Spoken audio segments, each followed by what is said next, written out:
परिवर्तन द्रव्य का स्वभाव है। परिवर्तन द्रव्य का स्वभाव है ना। और इसी परिवर्तन की वजह से आप यहाँ बैठे हो। यदि परिवर्तन नहीं कर रहे होते तो आप भी यहाँ नहीं होते। आप यहाँ तो बैठे हो मगर वहाँ नहीं बैठे हो। क्या? उत्पाद, व्यय और द्रव्य। अकेले परिवर्तन नहीं, 3 चीज़ें हैं, उत्पाद, व्यय और द्रव्य। उत्पाद यानी उत्पन्न होना, व्यय यानी नष्ट होना, और द्रव्य यानी जैसे के तैसे बने रहना। जैसे सोना है। एक राजा था, उसकी लड़की कहती है मुझे कंगन चाहिए। लड़का कहता है मुझे कुंडल चाहिए। पहले के राजा कुंडल पहनते थे, मुझे कुंडल चाहिए। तो राजा ने सोने का मुकुट तुड़वा के लड़की को हार बनवा दिया और बेटे को कुंडल बनवा दिया। ठीक है, तो सोना तो नष्ट हो गया क्योंकि मुकुट नष्ट हो गया। हाँ या ना? नहीं, परिवर्तन हो गया। क्या हो गया? कंगन और कुंडल का उत्पाद हो गया। क्या? कंगन और कुंडल का उत्पाद हो गया। मुकुट का व्यय हो गया। सोना पहले भी था और सोना अभी भी है। सोना पहले भी था और सोना अभी भी है ना। बचपन से युवा हो गए तो बचपन का व्यय हो गया और जवानी का उत्पाद हो गया। आत्मा पहले भी थी और आत्मा अभी भी है। फिर जवानी से बुढ़ापा आया तो जवानी का व्यय हो गया और बुढ़ापे का उत्पाद हो गया। ठीक है, आत्मा पहले भी थी और आत्मा अभी भी है। फिर मृत्यु आई। अब क्या होगा? मर गए। कौन मर गया? कौन मर गया? मृत्यु के माध्यम से क्या हुआ? बुढ़ापे का व्यय हो गया, अगले जन्म का उत्पाद हो गया। आत्मा पहले भी थी और आत्मा अभी भी है। बात समझ में आई कि नहीं आई? परिवर्तन का मतलब ये नहीं कि संपूर्ण परिवर्तन। जैसे आप चक्की चलाते हो, अब तो नहीं चलाते, पहले चलाई है चक्की। चक्की में एक नीचे पार्ट होता है, बीच में एक कील होती है, उसके ऊपर दूसरा पार्ट होता है, उसकी एक अरई क्या कहते हैं वो होती है, वो उसमें लगा दी जाती है और उसको पकड़ के चलाते जाते हैं। तो एक पार्ट नीचे का स्थिर है, ऊपर का चल रहा है और बीच की जो कीली है वो स्थिर है।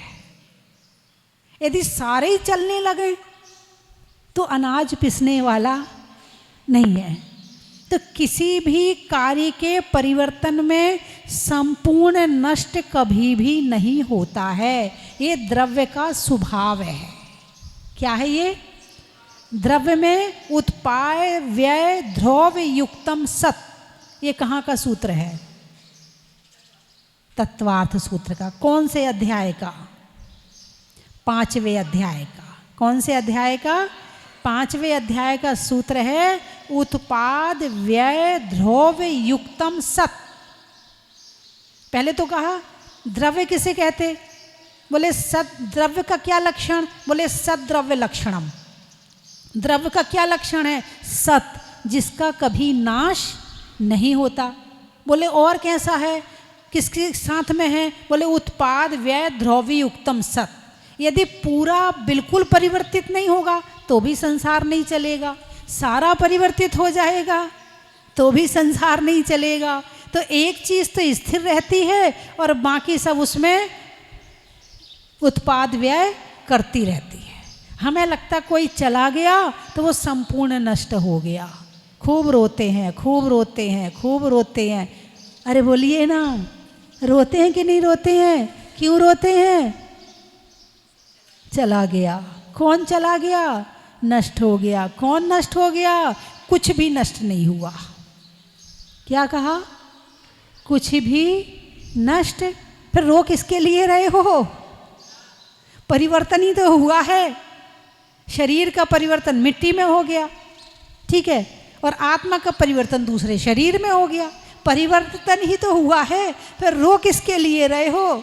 अरे नहीं, जो हमारा था वो तो चला गया। तो इस संसार में अनंत काल से क्या कर रहे हो? जीव मरता तो नहीं है, लेकिन कर क्या रहा है अनंत काल से संसार में? द्रव्य परिवर्तन।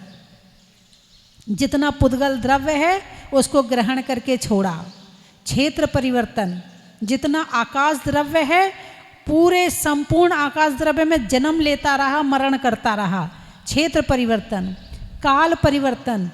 मैंने अभी कल और परसों में बताया था कि उत्सर्पणी और अवसर्पणी काल के जितने समय हैं हर समय में जन्म लेकर के और पूरी उत्सर्पणी अवसर्पणी पूरी करी है तो काल परिवर्तन किया। आज चर्चा करेंगे भाव परिवर्तन। कौन सा परिवर्तन? भाव। भाव जानते हो? तुम कौन से भाव में हो? मनुष्य भाव में हो। भाव कितने होते हैं? भाव कितने होते हैं? 84 लाख भाव होते हैं। 4 होते हैं। कितने होते हैं? 4 होते हैं। मनुष्य भाव, त्रयंच भाव, नरक भाव और देव भाव। जो भावों के माध्यम से प्राप्त होता है वो भाव। भाव और भाव में कितना अंतर है? भावना भाव वर्धनी और भावना भवनाशनी।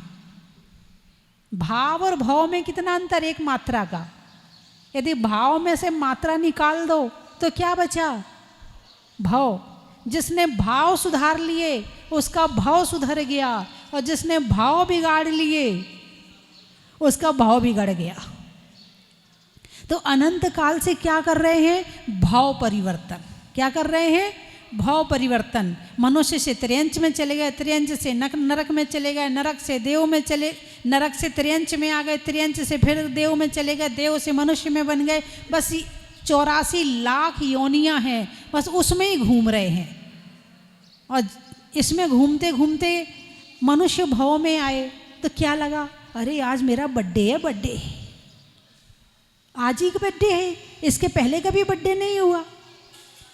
मनुष्य जन्म में पहले कभी जन्म नहीं लिया, पहली बार मनुष्य बने हो। अरे बोलिए ना, नहीं माता जी हमें तो पता नहीं है, हमें तो इसी का पता है इसलिए ये ही मना लेते हैं। तो मनुष्य जन्म में जन्म तारीख पता है मगर अनंत जन्म ले चुके, अनंत अनंत कितने जन्म ले चुके। लेकिन इस जन्म में जो जन्म दिन है, आ हा हा हा, उस दिन तो ऐसे फूले फूले घूमते हैं। ऐसा केक लाओ, होटल चलो, मित्रों को बुलाओ, उसको बुलाओ। 1 महीना पहले से खुशी शुरू हो जाती है। हैं, मान लो जन्मदिन 30 तारीख को है तो 1 तारीख से खुशी, इस महीना मेरा बर्थडे आ रहा है, इस महीने ना मेरा जन्मदिन आ रहा है। अरे अनंत जन्म ले चुके, कौन कौन सा जन्मदिन मनाओगे? एक श्वास में 8-10 बार जन्मदिन मनाने का, जन्मदिन नहीं जन्म समय मनाने का मौका नहीं मिला, इतने जन्म ले चुके। तुम कौन से जन्म की बात कर रहे?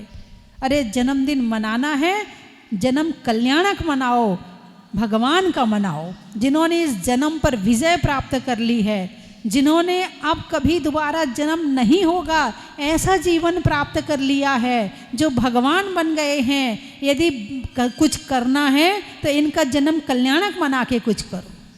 लेकिन इनका तो पता ही नहीं रहता कब कौन से तीर्थंकर का जन्म कल्याणक आ रहा।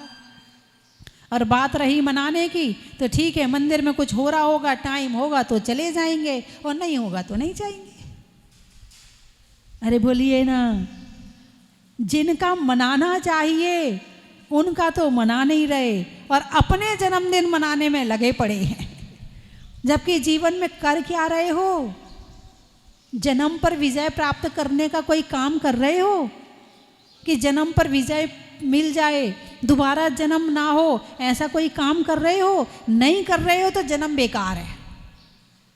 और जो जन्म पर विजय प्राप्त करने निकल चुका है उसका जन्म भी सार्थक है। बात समझ में आई कि नहीं आई? तो अनंत जन्म ले चुके हैं, अनंत भवों में कर क्या रहे हैं? भाव परिवर्तन। क्या कर रहे हैं? भाव परिवर्तन। अब ऐसा नहीं कि कहीं भी जन्म ले लिया कुछ भी तो इसको भाव परिवर्तन कह दिया, नहीं, सिस्टम है और वो सिस्टम हमने सारा पूरा किया है। भाव परिवर्तन एक एक सिस्टम पूरा करके हमने चारों भवों में घूमे हम। अब आप कहोगे माता जी ये सिस्टम क्या होता है? होता है, शास्त्र नहीं पढ़े इसलिए आपको पता नहीं है। चलो मैं बता देती हूँ ये क्या सिस्टम है। भाव परिवर्तन कहते किसे हैं? जैसे 4 गति हैं, है ना, 4 भाव हो गए, है ना, तो उसमें अपन नरक भाव ले लेते हैं सबसे पहले। तो नरक में सबसे जघन्य आयु कौन सी है? कितने वर्ष की है? 10,000 वर्ष की है। कितनी है? 10,000 वर्ष की जघन्य आयु है। जघन्य यानी सबसे कम। तो 10,000 वर्ष में जितने समय होते हैं उतने बार पहले जन्म लिया नरक में। अब आप कहोगे ये समय क्या होता है? टाइम? नहीं नहीं, यहाँ टाइम का मतलब समय नहीं है। घंटा जानते हो? एक वर्ष में कितने दिन होते हैं? 365 दिन। 365 दिन में से एक दिन में कितने घंटे होते हैं? 24 घंटे होते हैं। फिर 24 घंटे में एक घंटे में कितने मिनट होते हैं? 60 मिनट होते हैं। एक मिनट में कितने सेकंड होते हैं? 60 सेकंड होते ना। यानी हमने दिन टुकड़े किए तो एक वर्ष में 365 टुकड़े हुए। फिर हमने घंटे उसके एक दिन के टुकड़े किए तो 24 घंटे हुए। फिर हमने एक घंटे के टुकड़े किए तो 60 मिनट हुए। फिर हमने एक मिनट के टुकड़े किए तो 60 सेकंड हुए। अब एक सेकंड के टुकड़े करो। आप नहीं कर पाओगे, आपके बस की नहीं है। वैज्ञानिकों ने तो फिर भी कुछ किया है, लेकिन भगवान महावीर ने बताया है कि इसके असंख्यात टुकड़े करो एक सेकंड के। कितने? असंख्यात। असंख्यात टुकड़े करो, उसमें से फिर और टुकड़े करो, तो जो सबसे छोटा टुकड़ा होगा वो एक समय होता है। वो क्या होता है? एक समय होता है। तो 10,000 वर्ष में जितने समय हुए, अब उसकी काउंटिंग विचार करो, कल्पना करो, क्योंकि गिन तो नहीं सकते हैं। कल्पना करो कि 10,000 वर्ष में कितने समय होंगे। उतने बार पहले नरक में जन्म लिया, फिर कहीं और चले गए, फिर जन्म लिया, फिर कहीं और चले गए, फिर जन्म लिया, फिर कहीं और चले गए। फिर उसके बाद 10,000 एक समय, 10,000 दो समय, 10,000 3 समय, 10,000 4 समय, ऐसे जिसकी एक पहले नरक की जितनी उत्कृष्ट आयु है वहाँ तक पूरी करी। फिर दूसरे नरक की जघन्य से लेके उत्कृष्ट आयु तक पूरी करी। फिर तीसरे नरक की पूरी करी।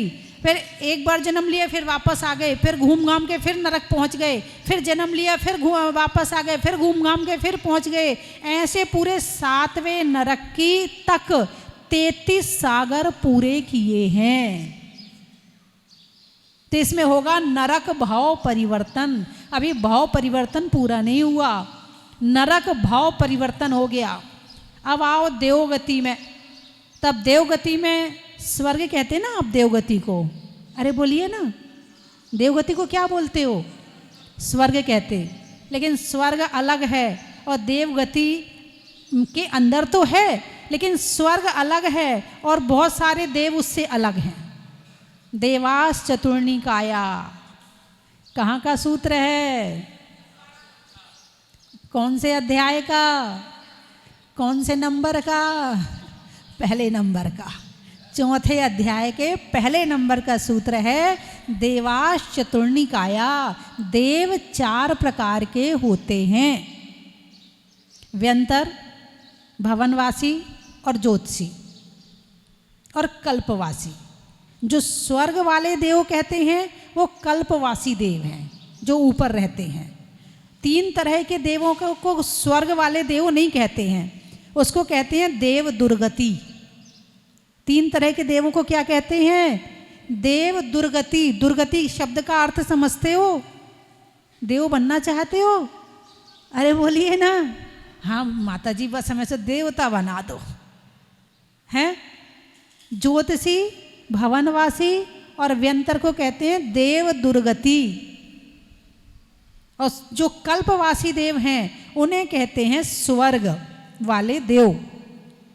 तो देवगति में जो 4 प्रकार के देव हैं, उन चारों प्रकार के देवों में जो आयु है, जैसे ज्योतिषी देवों में सबसे कम आयु, सबसे जघन्य आयु, वहाँ से शुरू करो, फिर उतने बार वहाँ उतने समय जन्म लिया, फिर एक एक समय बढ़ाते चलो।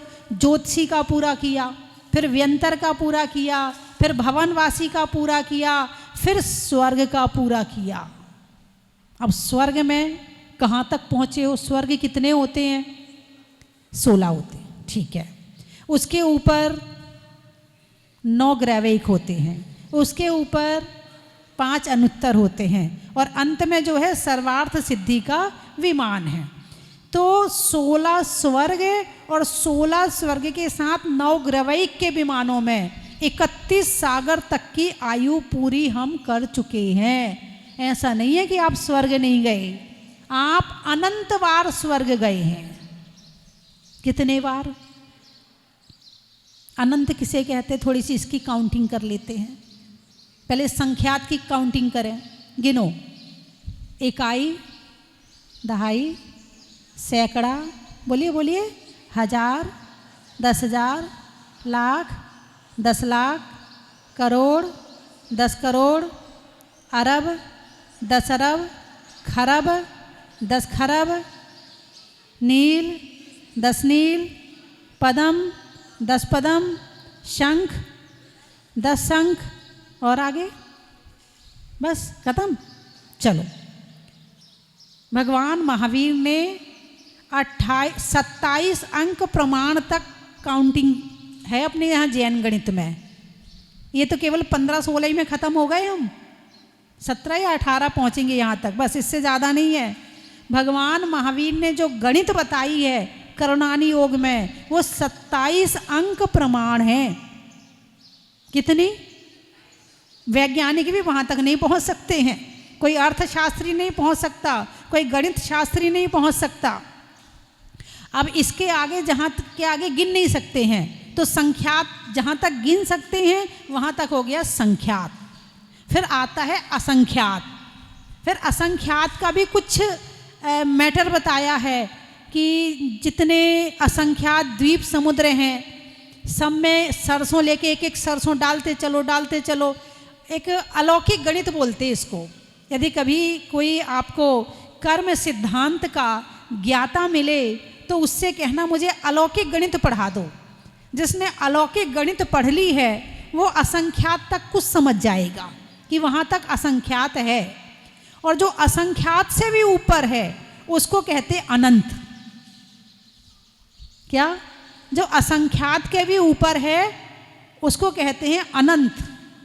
अलौकिक गणित बड़ी पढ़ने के बाद में ऐसा लगता है ये भी हो सकता कि सारे सरसों वहाँ तक डालो, फिर एक कुआं खोदो, उस कुएं की साइज़ है, फिर उसमें एक सरसों डाल दो, फिर वापस फिर सारे द्वीप समुद्रों में सरसों डालो, फिर एक सरसों इसमें डालो, फिर सारे द्वीप समुद्र में, ऐसे जब वो भर जाए फिर और आप उसको पढ़ना तभी आपको अच्छा लगेगा। मेरे बताने से अभी आपको उतना नहीं आएगा, आप पढ़ोगे ना तभी पता चलेगा। या और भी आपको जिज्ञासा हो, आपको मन में जिज्ञासा आई कि अलौकिक गणित पढ़ना है?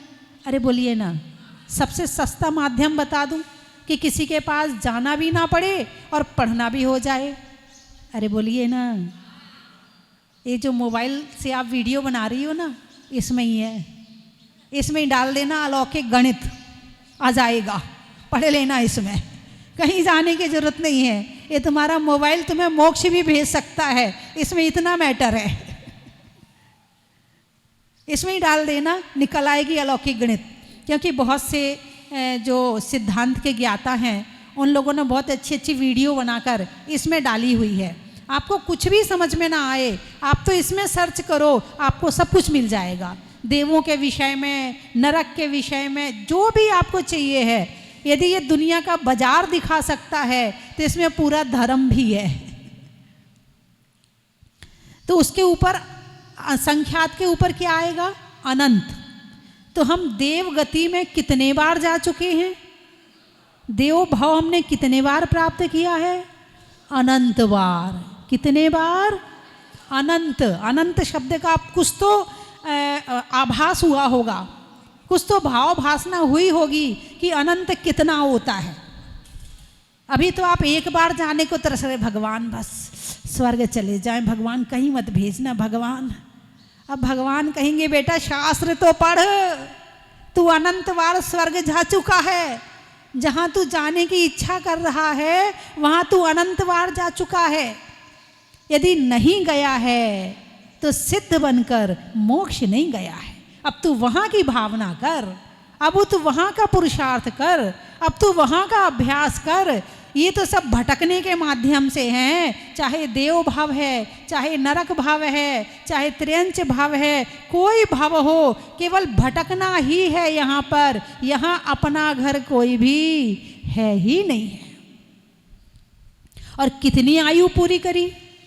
31 सागर तक, क्योंकि 32 सागर और 33 सागर ये केवल जो 2 भवातारी और 1 भवातारी होते हैं, मोक्ष जाने वाले जीव, ये वही जाते हैं उसमें। और बाकी 31 सागर तक मिथ्या दृष्टि भी जा सकता है, 9 ग्रवैक तक मिथ्या दृष्टि भी जा सकता है। और वो मिथ्या दृष्टि जाता है जो मुनि बनकर तपस्या करता है, 28 मूल गुणों का निरतिचार पालन करते हुए ऐसा मुनि नवग्रवैक में जाता है। तो क्या हम मुनि बन चुके हैं? जब अनंत बार नवग्रवैक में गए हैं तो अनंत बार मुनि भी बन चुके हैं। वो 6 ढाला में भी 34 ढाल में लाइन आई थी ना, मुनिव्रत धारे अनंत बार ग्रेव के उपजायो, पै निज आत्म ज्ञान बिना सुख लेश न पायो।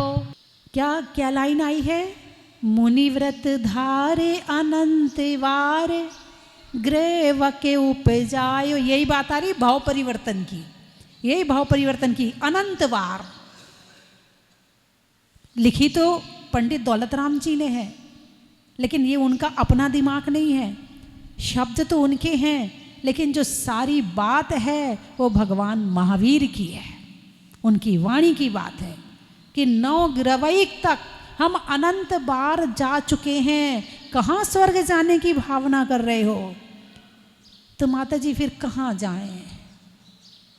मनुष्य भाव में इतने दुख हैं, नरक में इतने दुख हैं, त्र्यंच गति में इतने दुख हैं। अब आप कह रही स्वर्ग भी ना जाओ, तो कहाँ जाएं फिर? अब कहीं नहीं जाना है, अब अपने में आओ। बाहर तो बहुत घूम लिए, यदि नहीं घूमे हैं तो अपने अंदर नहीं घूमे हैं। अब अपने अंदर में आ जाओ, अपने अंदर में स्थित हो जाओ। अब ध्यान और सामायिक के माध्यम से अपना ध्यान करो। दुनिया का, संसार का तो बहुत ध्यान किया है। पै निज आत्म ध्यान बिना, आत्म ज्ञान बिना सुख लेश ना पायो। मुनि भी बन गए, 28 मूल गुण का पालन भी कर लिया, लेकिन आत्मा का ज्ञान नहीं हुआ। तो क्या ऐसा हो सकता है कि आत्मा का ज्ञान ना हो और मुनि बन जाएं? हाँ, हो सकता है। किसी के मन में तपस्या करने की भावना होती है। एक बार एक भाई साहब थे, बहुत दिन पहले की बात है, दिल्ली के थे, तो बोले मैंने इस बार 10 उपवास किए। तो मैंने कहा ये 10 उपवास, मैंने कहा आपने तो बड़ी तपस्या करी। बोले नहीं, कोई तपस्या मैंने कुछ नहीं करी है। तो मैंने कहा आपने 10 उपवास किए तो 10 तपस्या करी? बोले नहीं, वो तो निमित्त था वो उसका 10 लाखनी का, मैं तो ये देखना चाह रहा था कि मैं कितने दिन तक भूखे रह सकता हूँ। ऐसे लोग भी हैं जो केवल अपने शरीर के स्तर के लिए ही कार्य करते हैं, और ऐसे लोग ही हैं बहुत से। ही लगाओ भी ना लगाओ भाई, जितने लोग धर्म कर रहे हैं क्यों कर रहे हैं? मैंने कल भी बताया था, बस हमारा परिवार सुखी रहे, माता जी घुटने ठीक हो जाए, ऐसा आशीर्वाद दो मेरी कमर ठीक हो जाए, ऐसा दो माता जी इसका ये ठीक हो जाए, माता जी उसका ये। कितने लोग ऐसे हैं जो साधु के पास जाकर ये आशीर्वाद मांगते हैं कि मुझे आत्मज्ञान हो जाए, मुझे आत्म ध्यान हो जाए, मैं अंदर में उतर जाऊं। कितने लोग हैं ऐसे। इसीलिए फिर ये लाइन आई है कि मुनिव्रत धार अनंत बार ग्रेवक उपजायो, संसार में रहकर मुनि भी अनंत बार बने। वो एक और लाइन आती है कि वो इतने बार मुनि बने हैं कि पिच्छी कमंडल का ढेर लगाया जाए तो सुमेरु पर्वत के बराबर हो जाए, इतने बार पिच्छी कमंडल भी ले चुके हैं। लेकिन बस एक ही बात है, आत्मज्ञान प्राप्त नहीं किया, आत्म ध्यान नहीं किया। तो क्या घर में रहकर हो सकता है? हाँ, हो सकता है, संभव है। चौथा गुण स्थान, 5वां गुण स्थान किसका बनता है? घर में रहने वालों का भी बनता है। घर में रहकर भी 5वें गुण स्थान तक पहुंच सकते हो। जो 2 प्रतिमा वाला है वो 5वें गुण स्थान में है, तो जो 2 प्रतिमा ले लेंगे तो 5वां गुण स्थान मिल जाएगा क्या? 5वां गुण स्थान निरतिचार पालन, आत्मज्ञान के साथ पालन, भावों के साथ पालन। ऐसा नहीं कि बस प्रतिमा ले ली। जब मुनि बिना ज्ञान के नवग्रह तक जाएगा तो फिर श्रावक कैसे बिना ज्ञान के 5वां गुण स्थान प्राप्त कर सकता है?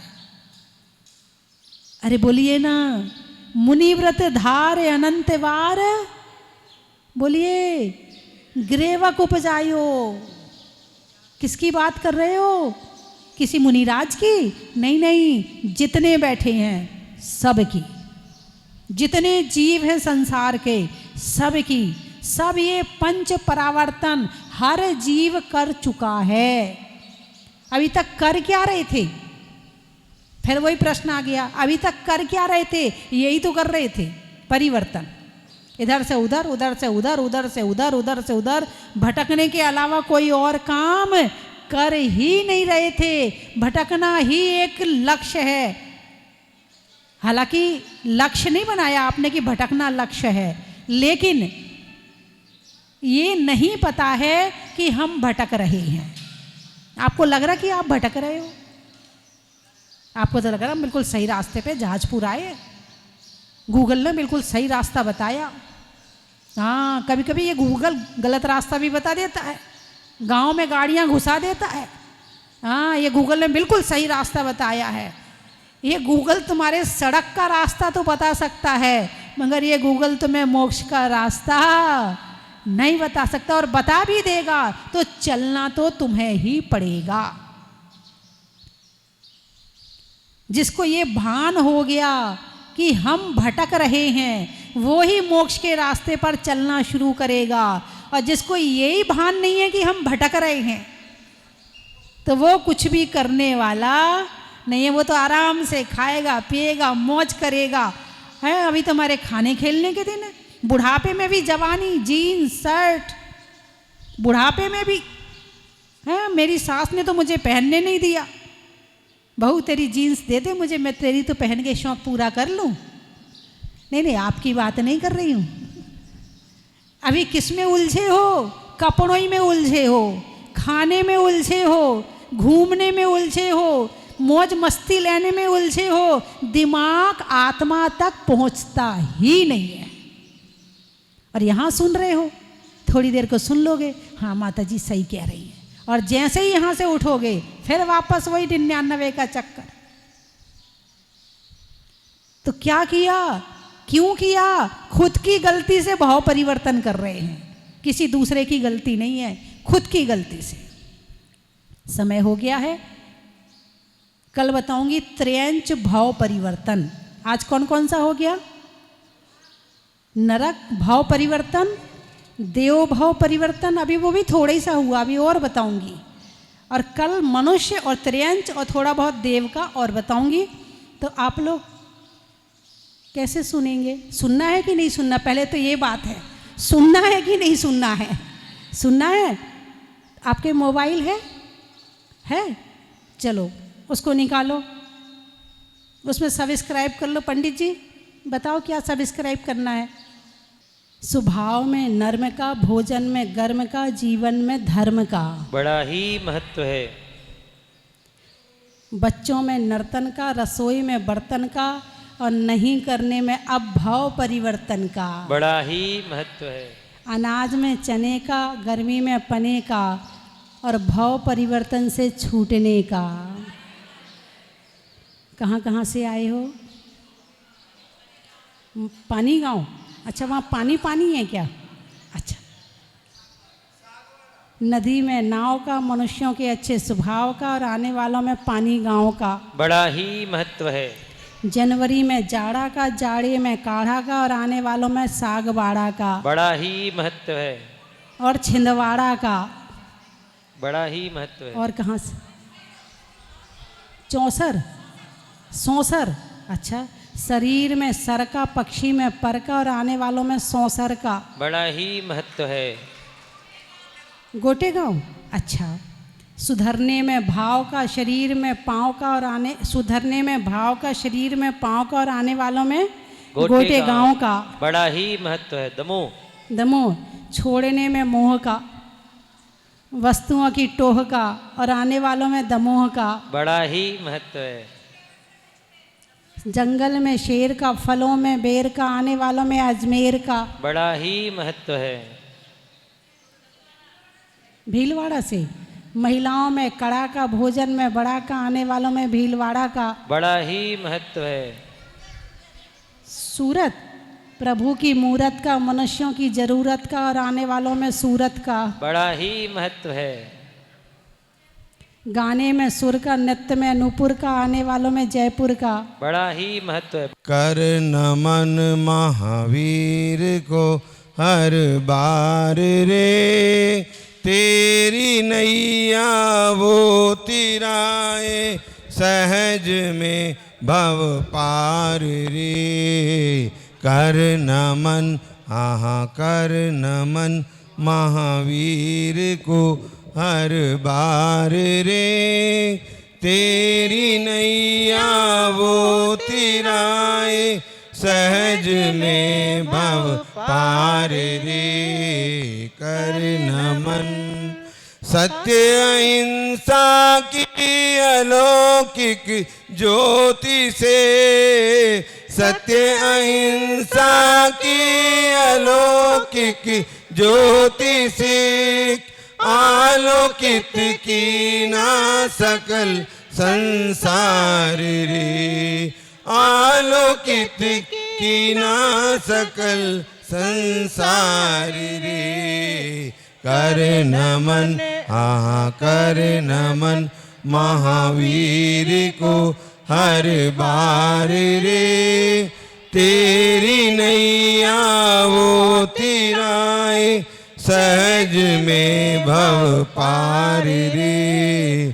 कर नमन साधना तप ज्ञान की दी प्रेरणा, साधना तप ज्ञान की दी प्रेरणा, प्रेम सेवा का दिया हथियार रे, प्रेम सेवा का दिया हथियार रे। कर नमन, कर नमन महावीर को हर बार रे, तेरी नैया वो तिराए, सहज में भव पार रे। कर नमन समता संयम शांति की शुभ मोह। जय जिनेंद्र बंधुओं, अस्से कार्य क्षेत्र स्वस्तिधाम की पावन धरा पे परम पूज्य भारत गौरव गणनीय आर्य का स्वस्ति भूषण माता जी के मंगल पावन सानिध्य में होने जा रहा है 40 दिवसीय भव्य चालीसे का पाठ, जिसको कराकर आप शातिशय पुण्यवंत की प्राप्ति कर सकते हैं। सबकी मनोकामना को पूर्ण करने वाला है पाठ, जिसकी निछावर राशि एक दिवसीय पाठ की राशि 2100 रुपये है। आप सभी अपना नाम लिखवाकर शातिशय पुण्यवंत की प्राप्ति करें। जय जिनेंद्र। स्वस्ति धाम आओ, स्वस्ति धाम चलो, स्वस्ति धाम चलो स्वस्ति धाम, चलो स्वस्ति धाम। कंचन की थाल को सजाओ रे आज, रत्नों की थाल को भर लाओ रे आज। आओ आओ करे रे गुणगान आरती भगवन की। आओ आओ करे गुणगान आरती भगवन की। आओ आओ करे रे गुणगान आरती भगवन की।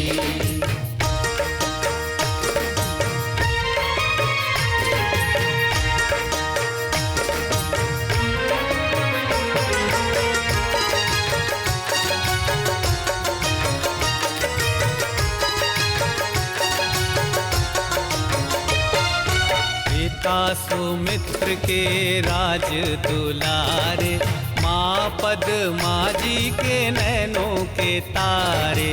पिता सुमित्र